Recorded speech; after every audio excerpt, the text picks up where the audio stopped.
One, two, one, two, one, two, one, two, one, two. Woo! So hello guys and welcome back to this one. Today we are going to be looking at queues and solving a problem with it. So the problem we're going to be solving with it is more of a straightforward one in its explanation. It says given the root of an n, given the root of a node R of a binary tree, print all the keys as R and its descendants. The keys should be printed out in order of corresponding node depths. Specifically, all keys corresponding to nodes of depth D should appear in a single line, and the next line should correspond to the key.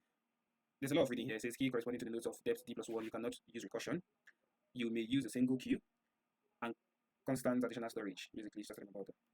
So it's giving us, and that's one thing that's also very interesting, is that you could actually get an idea of how to solve the question from the constraints that the question brings along with. But yeah, just as we do it here, we always do brute force first before going up to down to optimization. But basically, what this whole question is simply saying is, I have a binary tree just like this. The left and the right pointer going back and forth and all that. It has its depth, and all I want to do is print that out in that order as well. You get, say, 3 1 4 6 and 6, this guy and this guy, this guy and this guy. So you see that we are printing everything on that line or on that depth or in that height, however you want to call it. So that's just the idea of what we're trying to do here. So we go and start off with our brute force as always, but we are going to be taking this is going to be in 4 parts, because we are trying to get a detail and maybe chop the video into small chunks, as well as give in-depth analysis of even the small function helper variables that of helper functions that help us build the bigger functions and helps us also see the solution clearly. So today we're just going to be looking at a small helper function called the tree height. So basically it helps us find the height, or so you probably name it tree height or whatever you want, but yeah, it just helps us find the depth of a tree.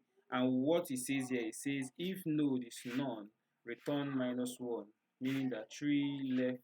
Then okay, it return -1 if it is none, and then it says if not, obviously it says tree left height. So you try to get the height on the left, and then also try to get the right on the height. So let's take that bit and look at a real node and see how this works. Now let's say we have this as the head of a node, and it comes in and we're looking for the height of this tree, right? It immediately tells us if this node is none, return what? -1. So it is not none, so we don't return -1. So we go ahead to go and look for the height of the left node and the right, and the height of the right node. So this is 1 and 3, which are the left and the right nodes. So their heights we can find by calling this tree height on this individual node. So when we call this tree heights again, we have to go from the top where we say if this node is none. So I will check, is this node none? So we say no, it's not a none. So we check the right as well. Is this node none? It says none. It's not none as well. So what do? We call the same stuff again. Recursion is at its best. The left and the right again, and to see what they are. So the left is none, the right is none. And what does it ask us to do? It says we should return 1. So we return 1 here, return 1 here. And these guys push up to this guy. So here we have -1 and -1 returned in the first instance. It now asks us return 1 plus max of the left node and the right node. So max of -1 and -1 is still -1 because they're basically equal. +1 gives us -1 plus 1, right? Because we're taking just one of the -1s. I think that makes sense. So we returns us a 0. So we get a 0 here. The same stuff is applied here. We have a 0 here, and we return that 0 to our first recursion stack. And what we get here is 0 and 0. And when we compare the max between 0 and 0, we just get to 0 and we add 1 to it, and then we return 1 at that instant. So we see the height of this tree immediately. So So we kind of see that why do we have a max here when we keep getting, minus ones and minus ones. So let's say we have a tree like this. Let's take this node as an instance. Obviously, if this is minus one, this is minus one, we return 0 here.